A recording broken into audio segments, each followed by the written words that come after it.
أعوذ بالله من الشيطان الرجيم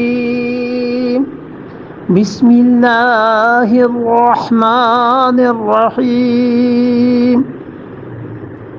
والوزن يومئذ الحق فمن ثقلت موازينه فأولئك هم المفلحون والوزن یومئذ الحق، اور وزن اعمال کا تول اس دن الحق، یہ بالکل ٹھیک ہے، پوری سچائی کہ اعمال اس دن تولے جائیں گے یا اعمال کی تجسیم ہوگی۔ ابن کثیر رحمت اللہ علیہ اس طرف گئے ہیں کہ اعمال جسموں کی صورت میں آئیں گے، اور عام مفسرین اور محدثین خاص طور پر اس طرف گئے ہیں، جس کا ذکر امام رازی رحمت اللہ علیہ نے بھی کیا ہے اور بیضاوی رحمت اللہ علیہ نے بھی، کہ جو اعمال لکھے گئے ہیں یہ تولے جائیں گے۔ 5 نظریات ہیں امت میں، اور 5 طرف امت میں علماء گئے ہیں۔ حقیقت اس کی اللہ ہی جانتا ہے کہ کیا ہوگا، اور سب چیزیں ایسی ہیں جن کو صحیح احادیث کی تائید حاصل ہے۔ اس لیے بعض حضرات نے جو لکھا ہے نا کہ ہر ایک کا معاملہ اللہ کے ہاں مختلف ہو جائے گا، وہ پھر ان 5 کو دیکھ کے کہتے ہیں کہ ان میں سے کوئی نہ کوئی صورت کسی نہ کسی کے ساتھ، کسی گروہ، کسی قوم کے ساتھ پیش آئے گی، یا یہ کہ سب کے ساتھ ایسا ہو جائے گا۔ کچھ حضرات کا تو خیال یہ ہے، پہلا نظریہ وہ یہ کہتے ہیں کہ قیامت میں جتنے بھی نیکی کے اعمال ہیں ان سب کو تولا جائے گا چیونٹیوں سے، چھوٹے سے چھوٹا پیمانہ رائی کا دانہ قرآن نے بتایا ہے کہ حضرت لقمان نے کہا کہ اگر رائی کے دانے کے برابر بھی کوئی نیکی ہے آسمانوں میں یا زمین میں یا کسی چٹان میں، یا کہ بے اللہ قیامت میں اللہ اسے بھی لے آئے گا، تو وہ کہتے ہیں جتنے بھی انسانوں کے اعمال ہیں یہ سب رائی کے دانے کے برابر لے آئے جائیں گے، لائے جائیں گے، اور پھر انہیں تول دیا جائے گا۔ تو وہ چونٹی مان لی جائے، سب سے چھوٹی مخلوق جو نظر آتی ہے انسان کو، یا یہ کہ اسے یہ مان لیا جائے کہ وہ واقعی رائی کے دانے کے برابر ہوں۔ حدیث میں بھی کئی جگہ آیا ہے، قرآن میں بھی آیا ہے کہ ذرہ برابر، فَمَن يَعْمَلْ مِثْقَالَ ذَرَّةٍ خَيْرًا يَرَهُ، ذرہ کے برابر، اور ذرہ کہتے ہیں عربی میں، جیسے کہ سورہ نساء میں گزرا، سرخ رنگ کی چھوٹی سی چونٹی جو ہوتی ہے اس کو کہتے ہیں ذرہ۔ تو اس کے برابر بھی کوئی نیکی ہوگی وہ بھی آ جائے گی، بدی ہوگی یہ بھی آ جائے گی۔ قرآن پاک سے اس کی تائید اس نظریے کی ہوتی ہے، اور حدیث میں تو آیا ہی آیا ہے، حضور اقدس صلی اللہ علیہ وسلم نے بھی ایسی چیزیں فرمائی۔ دوسرا نظریہ یہ ہے کہ جن صحائف پر فرشتوں نے لکھا تھا وہ تولے جائیں گے، اور ان میں کس کا وزن زیادہ ہو جائے گا، وہ کاغذ تولے جائیں گے، وہ چیزیں تولی جائیں گی۔ اور حدیث میں یہ بھی آیا ہے، قرآن پاک میں بھی آیا، اللہ نے فرمایا کہ جس کا نامہ عمل اس کے دائیں ہاتھ میں دیا جائے گا، فَأَمَّا مَنْ أُوتِيَ كِتَابَهُ بِيَمِينِهِ، جس کا نامہ عمل دائیں ہاتھ میں دیا جائے گا، فَيَقُولُ هَاؤْمُ اقْرَءُوا کتابیہ، وہ کہے گا اس نامہ عمل کو میرے دیکھو اور پڑھو۔ اس کی تائید کے لیے اگر آپ دیکھیں گے تو 29ویں پارے میں تیسری سورت جو ہے الحاقہ، اس میں یہ بات آئی ہے۔ 29واں پارہ ہے اور 69 نمبر، 69 سورت کا نمبر ہے۔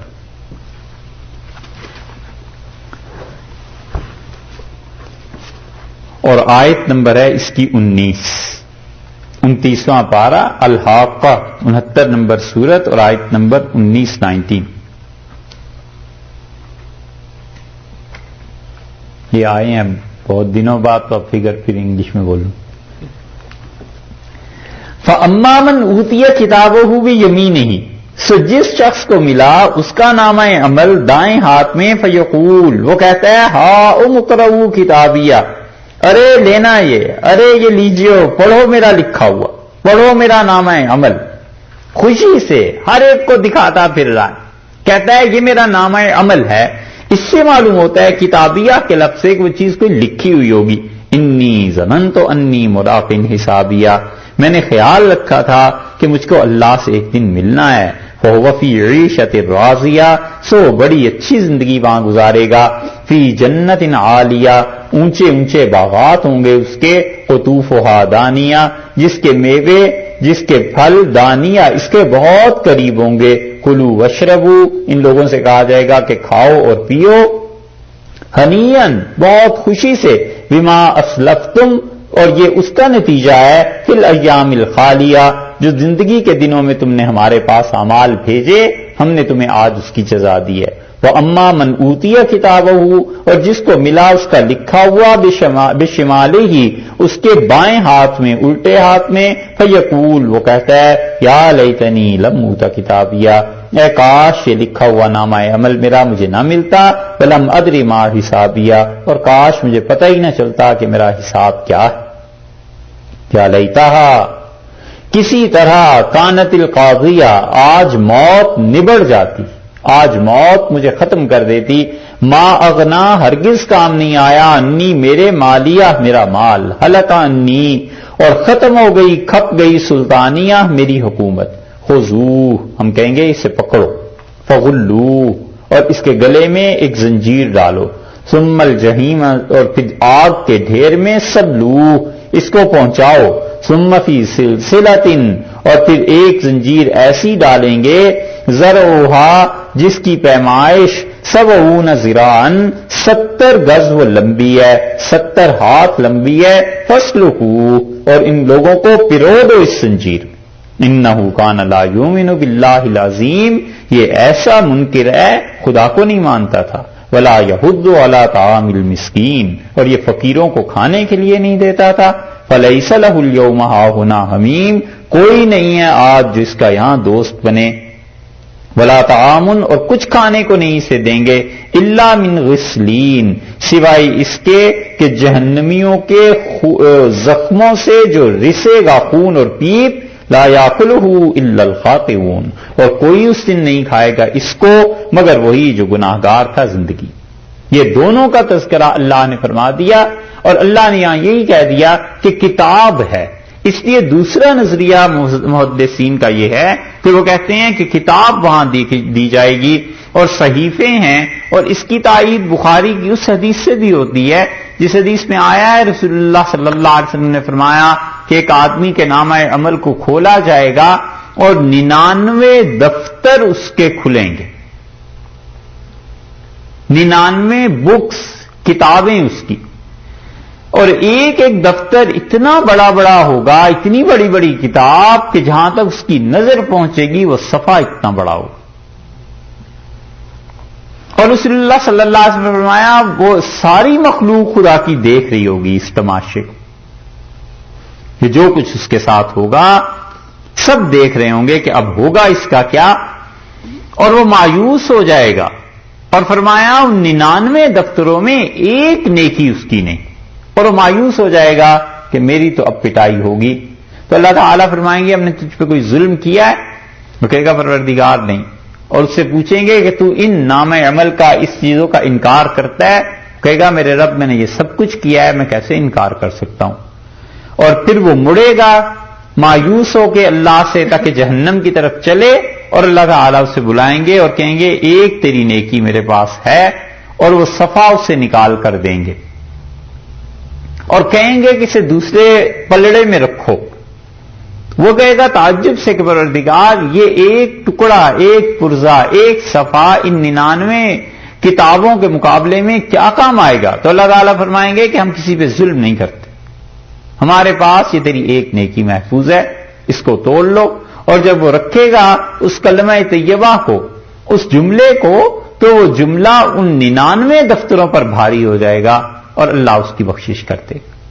اور وہ پلڑا رسول اللہ صلی اللہ علیہ وسلم جھک جائے گا، اور آپ نے فرمایا تم جانتے ہو وہ جملہ یہ ہے لا الہ الا اللہ، یعنی اس کا ایمان محفوظ ہوگا، اور ایمان کے ساتھ جتنے اس نے خدا کے حقوق ضائع کیے ہوئے ہوں گے وہ سارے کے سارے دوسرے پلڑے میں آ جائیں گے اور اللہ اسے معاف فرما دے گا۔ یہ ہے دوسرا نظریہ کہ اس سے بھی اس کی تائید ہوتی ہے کہ قیامت میں جو لکھا جا رہا ہے یہ ساری کی ساری چیزیں لا کر تول دی جائیں گی اور اس میں انسانوں کے حساب ہوں گے۔ تیسرا نظریہ، اچھا اس کی طرف عام طور پہ مفسرین گئے ہیں اور جمہور امت نے بھی بہت سے حضرات نے اسے اختیار کیا، محدثین تو خیر اس طرف گئے ہیں، امام رازی رحمۃ اللہ علیہ نے اس کی تصریح کی ہے۔ تیسرا نظریہ یہ ہے کہ اعمال کی تجسیم ہوگی، اعمال کو جسموں کی صورت دی جائے گی اور وہ آئیں گے۔ مثلا موت ہے، موت کی ایک خاص شکل متعین ہے۔ رسول اللہ صلی اللہ علیہ وسلم کہ جنت اور جہنم کے درمیان آواز دی جائے گی کہ دیکھو، اور سب دیکھیں گے اور اللہ تعالی موت کو ذبح فرما دیں گے، اور وہ سب سے زیادہ خوشی کا دن ہوگا اہل جنت کے لیے، اور اہل جہنم کے لیے حسرت کا دن ہوگا، کیونکہ وہ پھر مایوس ہو جائیں گے کہ اب تو موت بھی نہیں آئے گی۔ اللہ کی ذات فنا پر بھی فنا کو طاری کر دے گی۔ موت تو ہر چیز کی فنا ہے نا، تو ذات پاک جو ہے وہ فنا پر بھی فنا طاری کر دے گی۔ کیا قدرت ہے اس کی سبحانہ و تعالی۔ اس لیے اعمال کی تجسیم پر بہت سی روایات ہیں، سورہ آل عمران میں بھی گزرا ہے کہ وہ دیکھے گا اپنے برے اعمال کو، تود لو ان بینہا و بینہ امدا بعیدا، کہے گا کاش تیرے اور میرے درمیان بہت بڑا فاصلہ حائل ہوتا، میرے برے اعمال میرے سامنے نہ آتے۔ جو زکوٰۃ نہیں دیتا، حدیث میں آیا ہے کئی جگہ کہ وہ سانپ اس کے گلے میں بنا کے ڈال دیا جائے گا، وہ اسے کاٹے گا تو وہ کہے گا کہ تو کون ہے؟ تو وہ کہے گا میں وہی تیرا مال ہوں جسے تو نے دنیا میں رکھا تھا اور جس میں سے تو نے زکوٰۃ ادا نہیں کی تھی۔ تو اس لیے یہ بھی ایک چیز ہے کہ اعمال جسم کی صورت میں سامنے آئیں گے۔ رسول اللہ صلی اللہ علیہ وسلم نے فرمایا 2 بادل آئیں گے قیامت میں، اور ایسے گناہ گاروں کے لیے وہ سفارش کر دیں گے جن کے لیے جہنم کا عذاب واجب ہو گیا ہوگا، اللہ کی طرف سے حکم ہوگا کہ ان کو جہنم میں پھینک دو۔ 2 بادل آئیں گے، اور آپ نے فرمایا ان میں سے ایک سورہ بقرہ ہے اور دوسری سورہ آل عمران ہوگی، اور وہ آئیں گے اور اللہ تعالیٰ سے کہیں گے کہ اللہ انہوں نے ہمیں پڑھا تھا اور ہمیں سمجھا تھا، خدا بندہ ان کی مغفرت کر دے۔ تو اللہ تعالیٰ ان کی شفاعت کو اس گناہ گار کے حق میں ان لوگوں کے قبول کر کے خدا ان سب کو معاف کر دے۔ یہ دلیل ہے اس بات کی کہ خدا کا یہ کلام جو ہے یہ ایک صورت اس کو اللہ کوئی عنایت فرمائیں گے اور یہ اللہ کے سامنے پیش ہوگا۔ جنازے کے ساتھ جاتے ہیں لوگ، حضرت عبداللہ ابن عمر اور حضرت ابو ہریرہ رضی اللہ عنہما کی ملاقات ہوئی اور انہوں نے یہ کہا کہ جو جنازہ پڑھتا ہے اس کو قیامت میں 1 قیراط کے برابر ثواب ملے گا، اور انہوں نے پھر فرمایا کہ 1 قیراط احد پہاڑ کے برابر ہے، اتنا ثواب قیامت میں ملے گا۔ یہ جنازہ جو پڑھتا ہے اس کو اس صورت میں ثواب دیا جائے گا۔ اور پھر انہوں نے کہا کہ حضرت ابو ہریرہ رضی اللہ عنہ نے کہ میں تو میت کی تدفین میں بھی شریک ہوتا ہوں، دفن کرنے تک اس کے ساتھ ہی رہتا ہوں، کیونکہ رسول اللہ صلی اللہ علیہ وسلم فرمایا تھا جو تدفین تک رہے گا اسے 2 قیراط ثواب ملے گا۔ تو عبداللہ ابن عمر رضی اللہ عنہ نے افسوس کا اظہار کیا اور فرمایا افسوس ہم نے تو اپنے بہت سے قیراط ضائع کر دیے، میں تو جنازہ پڑھ کے چلا جاتا تھا اور پھر وہ میت کی تدفین تک ساتھ رہتے تھے۔ اسی طرح یہ آتا ہے کہ جو قبر پہ مٹی ڈالتے ہیں نا لوگ، چاہے تدفین کے وقت ڈال دے اور چاہے بعد میں کسی وقت قبر بیٹھ جاتی ہے، بسا اوقات اس کی تعمیر مرمت وہ ضروری ہو جاتی ہے، شرن بھی ضروری ہو جاتی ہے، یہ مٹی قیامت میں اس آدمی کے نامہ عمل میں تول دی جائے گی۔ اس چیز کو لے آئیں گے کہ اس نے اتنی مٹی ڈالی۔ اس لیے یہ مواقع زندگی میں جب بھی آئیں چاہیے کہ انسان اس میں اپنا حصہ لے، کیا پتا اللہ تعالیٰ کیا چیز منظور ہو جائے، کیا چیز قبول ہو جائے۔ یہ تمام روایات اس بات کی دلیل ہیں کہ لوگوں کے اعمال قیامت میں وہ کوئی نہ کوئی شکل اور صورت لے کے آئیں گے۔ رسول اللہ صلی اللہ علیہ وسلم سب سے بہتر خرچ مرد جو کرتا ہے وہ اپنے گھر والوں کے لیے، اپنے بچوں اور اپنی بیوی کے لیے خرچ کرتا ہے، اور آپ نے فرمایا قیامت میں وہ ایک خاص صورت شکل اس کو دی جائے گی اور وہ اس کے نامہ عمل میں تلے گا۔ اور اسی لیے کسی آدمی نے پوچھا رسول اللہ صلی اللہ علیہ وسلم سے کہ سب سے اچھا خرچہ کون سا ہے؟ تو آپ نے فرمایا سب سے اچھا خرچ تو یہ ہے کہ تم میں سے کسی کی بہن یا بیٹی طلاق اس کو ہو جائے یا بیوہ ہو جائے اور وہ تمہارے گھر میں واپس آ جائے، اس پہ خرچ کرتے رہنا، یہ تمہارا سب سے اچھا خرچہ ہے۔ یہ سب چیزیں قیامت میں ایک شکل کی صورت میں سامنے آئیں گی۔ مستدرک کی روایت میں، غالباً حاکم رحمت اللہ علیہ کی روایت میں، اور یہ اور مفسرین نے تو خیر نقل کیا ہی ہے کہ قیامت میں لوگوں کا حساب ہوگا، اور رسول اللہ صلی اللہ علیہ وسلم نے فرمایا کچھ لوگ مایوس ہو جائیں گے اپنے حساب سے، ان گناہوں کو، ان چیزوں کو دیکھ کے، اور اچانک دو بادل اٹھیں گے اور وہ چھا جائیں گے ان انسانوں پر، اور اللہ تعالی ان کی وجہ سے ان کی مغفرت کر دے گا۔ تو وہ حیرت سے پوچھیں گے کہ پروردگار یہ کیا چیز ہے؟ تو اللہ تعالی فرمائیں گے کہ یہ وہ علم ہے جس کو تم نے دنیا میں لوگوں تک پہنچا دیا تھا، اور پھر تمہارے اس علم پر لوگوں نے عمل کیا، تو ہم نے ان تمام اعمال میں لوگوں کے تمہارا بھی حصہ رکھا ہے، کیونکہ علم تو تمہاری وجہ سے پھیلا تھا نا، آگے تم نے دیا تھا۔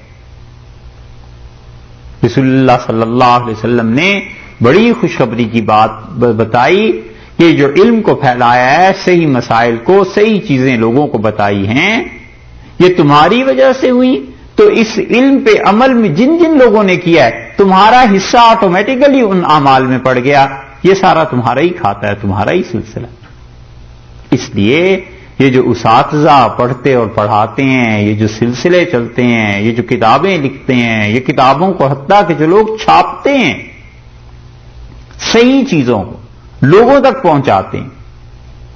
ہمارے زمانے میں یہ ریکارڈنگ ہے، یہ انٹرنیٹ ہے، یہ چیزیں جو آدمی اس میں اچھائی کا کام کرے گا اور صحیح تحقیق سے کوئی بات لکھے گا، بتائے گا، پہنچائے گا،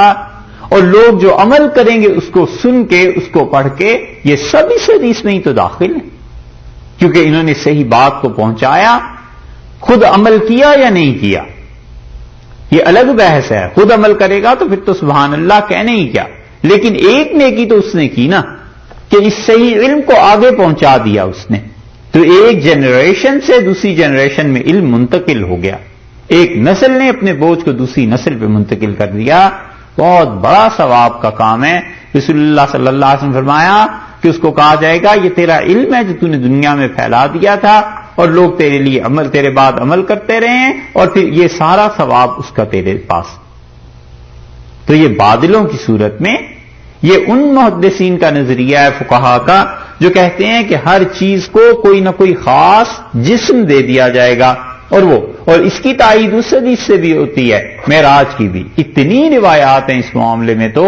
کہ شمار نہیں کی جا سکتی، کہ حضرت ابراہیم علیہ السلام نے حضور اقدس صلی اللہ علیہ وسلم سے کہا کہ اپنی امت سے کہیے گا کہ جو تم پڑھتے ہو لا الہ سبحان اللہ اور الحمدللہ اور اللہ اکبر، یہ سب پودے تمہارے جنت میں لگ رہے ہیں، یہ سب تمہارے درخت آ کے بن جاتے ہیں، تو یہ جو کلام ہے وہاں جا کر کوئی شکل اختیار کر لے، یہ ہوتا ہے۔ یہ ایسے ہی ہے جیسے کوئی بولتا ہے اور ٹائپ رائٹر کیا کرتا ہے، اسے ٹائپ کرنا شروع کر دیتا ہے، تو اگرچہ یہ آواز دیکھی نہیں جاتی مگر اس کا نتیجہ آپ دیکھ لیں کیا نکلتا ہے۔ پرانے حضرات نے اتنی بحثیں اس پہ کی، صفحات کے صفحات لکھے، ہمارے زمانے میں بچے کو بھی سمجھانا ہو تو بتایا جا سکتا ہے آسانی سے، اس لیے یہ سائنس کی جتنی صحیح معنی میں ترقی ہو رہی ہے، بڑی خوشی ہوتی ہے کہ نئی سے نئی چیزیں آتی ہیں، اور وہ جو فلسفہ ہے بنیادی طور پہ اس میں اضافے کے باعث سے آسانی ہو جاتی ہے ان چیزوں کو سمجھنے میں۔ 4 نظریے ہو گئے، 4 ہو گئے، 3 ہوئے، اچھا، ایک یہ کہ رائی یا چونٹی کی صورت میں تولے جائیں، اور دوسرے یہ کہ لکھی ہوئی چیزیں تولی جائیں صحیفے، اور تیسرے اعمال کی تجسیم۔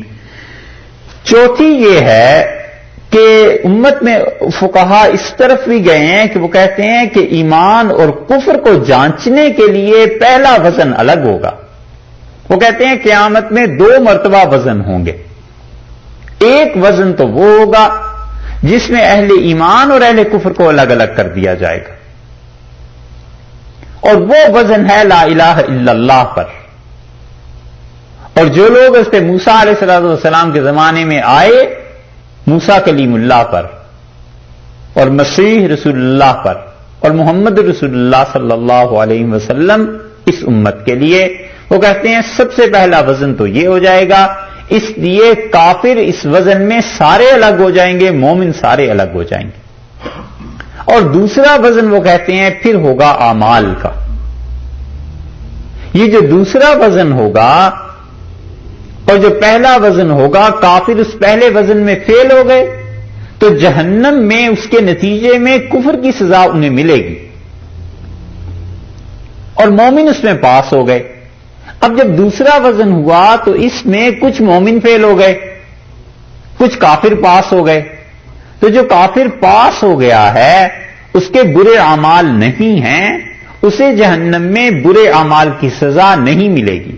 اور مومن جو فیل ہو گیا ہے اس کے اعمال برے ہیں تو اسے صرف اعمال کی سزا ملے گی، اسے عقیدے کی سزا نہیں ملے گی۔ سمجھے؟ ایک کافر ہے، اس نے چوری نہیں کی، تو جب دوسرا وزن ہوگا تو اس کے یہاں چوری ہے ہی نہیں، اسے کیوں چور کی کوئی سزا ملے؟ اور مومن تھا، ٹھیک ہے پہلے پاس ہو گیا لیکن کرتا رہا چوریاں،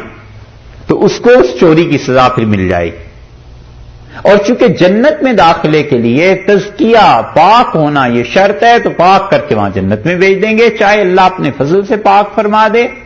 اور چاہے اللہ تعالی سزا کے بعد سے پاک فرما دے، جنت میں چلا جائے گا۔ کافر رکے گا اپنے اعمال کے لیے نہیں جو بھی اس نے کرتوت کیے، بلکہ کفر کے لیے،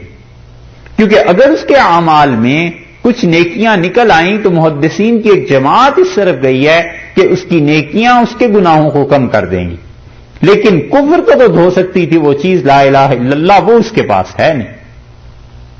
تو وہ کہتے ہیں دو بڑے تول ہوں گے، ایک مرتبہ لوگ ایسے نکھر جائیں گے، دوسری مرتبہ لوگ ایسے نکھر جائیں گے۔ 4 نظریے ہو گئے۔ 5واں یہ ہے کہ محدثین کہتے ہیں انسان تولے جائیں گے،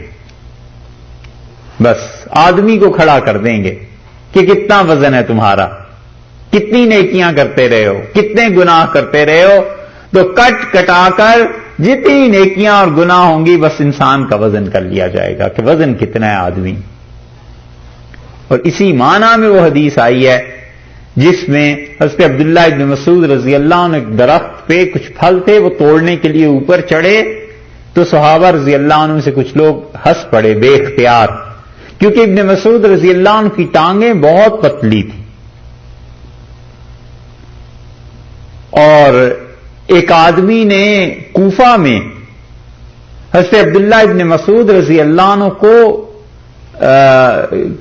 پر اعتراض کیا، اور ابن مسعود رضی اللہ عنہ نے کہا کہ اپنا لباس ٹخنوں سے اوپر رکھو، تو اس نے کہا ابن مسعود آپ کا لباس بھی تو ایسا ہی ہے، ٹخنوں سے نیچے رہتا ہے۔ تو انہوں نے کہا تم صحیح کہتے ہو، لیکن میرے پاس کوئی عذر ہے، ٹانگیں ان کی بہت پتلی تھی، اس وجہ سے وہ تہمت جب باندھتے تھے تو وہ ٹخنوں سے نیچے ہو جاتا تھا۔ یہ حضرت ابوبکر رضی اللہ عنہ کے ساتھ بھی تھا۔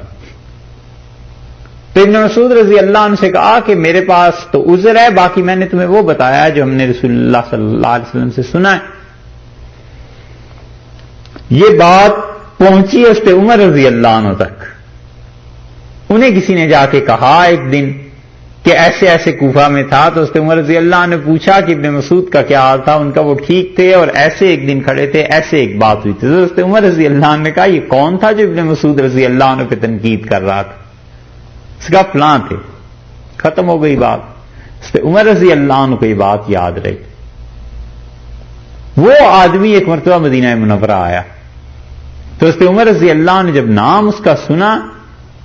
تو فرمایا کہ تم وہی ہو جسے ابن مسعود نے کہا تھا کہ ٹخنوں سے اوپر اپنے لباس کو رکھنا چاہیے؟ اس نے کہا جی میں وہی ہوں، اور میں نے یہ کہا تھا۔ حضرت عمر رضی اللہ عنہ نے اینٹ اٹھائی اور اس کی ٹانگوں پہ مارا، اینٹ سے لگی تو بھاگ کھڑا ہوا، پیچھے ہٹا۔ حضرت عمر رضی اللہ عنہ نے کہا تمہیں پتہ نہیں ہے کہ وہ رسول اللہ صلی اللہ علیہ وسلم کے صحابی ہیں اور تم ان پہ تنقید کرتے؟ یہ حضرت عمر رضی اللہ عنہ نے حدود متعین کر دی تھی۔ انہوں نے کہا میں نے ابن مسعود کو اس لیے بھیجا تھا تاکہ تم ان سے سیکھو، اس لیے تھوڑے ہی بھیجا ہے کہ تم ان کو تنقید کا نشانہ بناؤ، اور تمہیں پتہ نہیں ہے کہ وہ کتنا بڑا فقیہ ہے اور اس کے پاس عذر تھا اور تم اس کے عذر کی بجائے اس کو اپنی باتوں کا نشانہ بناتے ہو، سخت برہم ہوئے اس پہ۔ تو ابن مسعود رضی اللہ عنہ درخت پر چڑھے تو صحابہ رضی اللہ عنہ دیکھ رہے تھے تو ان کی ٹانگوں کی وجہ سے بے اختیار ہنس پڑے کچھ لوگ۔ تو رسول اللہ صلی اللہ علیہ وسلم ابن مسعود کی ٹانگوں کو نہ دیکھو، یہ قیامت میں جب تلے گا تو اس کی یہ ٹانگیں احد پہاڑ سے زیادہ وزنی ثابت ہو جائیں گی وہاں۔ اس لیے بعض رات کا خیال یہ ہے کہ وہ کہتے ہیں ہر آدمی اپنا ویٹیج خود ہی متعین کر لیتا ہے موت سے پہلے پہلے، جتنی نیکی کرتا رہے گا اس کی ذات میں وزن پیدا ہوتا رہے گا، جتنے گناہ کرے گا اتنا ہی ہلکا ہو جائے گا، تو قیامت میں جب تلے گا سب چیزیں سامنے آ جائیں۔ تو پانچواں نظریہ یہ ہے کہ وہ کہتے ہیں اس طرح وزن ہوگا، اس لیے اس کی تائید میں بھی احادیث ہے۔ خلاصہ ساری بات کا یہ کہ امت میں یہ پانچوں آرا رہی ہیں، اور کوئی بھی کسی بھی چیز کا قائل ہو جائے گا وہ اہل سنت والجماعت میں ہی اس کا شمار ہوگا، وہ ان سے باہر نہیں نکلتا، کیونکہ ہر ایک کے پاس دلائل ہے۔ اللہ تعالیٰ نے یہ فرمایا ہے کہ والوزن یومئذ الحق، اور اس دن کا جو تول ہے، جو وزن ہم نے کرنا ہے وہ بالکل ٹھیک ٹھیک وزن ہوگا۔ فمن ثقلت موازینہ، اور جس آدمی کی تولیں بھاری نکل آئیں، فاولئک هم المفلحون، وہ لوگ ہیں جو فلاح پانے والے۔ اور اسی سے ملتی جلتی دارمی کی روایت ہے کہ رسول اللہ صلی اللہ علیہ وسلم کا بھی وزن ہوا تھا۔ نبی کریم صلی اللہ علیہ وسلم فرمایا کہ نبوت ملنے سے پہلے آپ نے فرمایا ایک دن میں مکہ مکرمہ میں جا رہا تھا اور میں نے دو فرشتوں کو دیکھا۔ صحیح حدیث میں آیا ہے کہ اس فرشتے نے پکڑ لیا اور کہا محمد صلی اللہ علیہ وسلم کو بٹھاؤ یہاں پر، اور آپ نے فرمایا ایک ترازو انہوں نے لگا دیا اور میں دیکھتا رہا۔ انہوں نے کہا اس کے ساتھ ایک آدمی کو تولو، نے فرمایا جب اسے بٹھایا تو میرا پلڑا جو تھا وہ زمین پہ لگ گیا تھا، وہ نہیں اٹھا، ہلکا نہیں ہوا۔ اس نے کہا 10 کو تولو، پھر 10 کو تولا گیا، پھر فرمایا کہ اس نے کہا 100 کو تولو، اس نے کہا 100 کو تول لو، پھر دوسرے فرشتے نے اس سے کہا کہ اس شخص میں اتنا وزن ہے کہ پوری انسانیت کے انسانوں کو بھی تولو گے تو بھی اس کا پلڑا بھاری رہے گا، یہ ایسا شخص ہے۔ اور رسول اللہ صلی اللہ علیہ وسلم پھر اس کے بعد وہ چلے گئے۔ تو یہ تول ایسے بھی ثابت ہوتا ہے کہ وزن انسان کا وہ چیزیں اللہ کا قرب، اللہ کی رحمت، خدا کی رضا متعین کر دیتی ہے کہ کسی میں کتنا وزن۔ اس لیے یہاں پر فرمایا اللہ تعالی نے، اور ایک بات اور بھی خیال میں آئی کہ انسان اسی اعتبار سے برابر نہیں ہوتے۔ احد میں بھی آیا ہے کہ مسلمانوں کو جب وقتی طور پہ پیچھے ہٹنا پڑا تو ابو سفیان نے کہا کہ بدر والی بات پوری، بدر کا بدلہ اتر گیا، 70 تم نے مارے تھے، 70 آج ہم نے چن لیے۔ تو اس پہ عمر رضی اللہ عنہ نے جواب دیا رسول اللہ صلی اللہ علیہ وسلم کے کہنے پہ، انہوں نے زور سے کہا کہ بالکل بدلہ پورا نہیں ہوا، قتلانا فی الجنہ و قتلاکم فی النار، جو بدر میں مرے تھے تمہارے وہ جہنم میں چلے گئے اور ہمارے لوگ جنت میں پہنچے ہیں، یہ باتیں برابر نہیں ہوئی، انسان انسانوں کے برابر نہیں ہوا۔ یہ چیزیں ہوتی ہیں، اعمال سے وزن پیدا ہو جاتا ہے۔ اللہ تعالی نے فرمایا فمن ثقلت موازینہ، اور جس انسان کی تولیں، جس انسان کا وزن بھاری ہوا، فاولئک هم المفلحون، سو وہ وہی ہیں جن کا بھلا ہوا جو فلاح پا گئے۔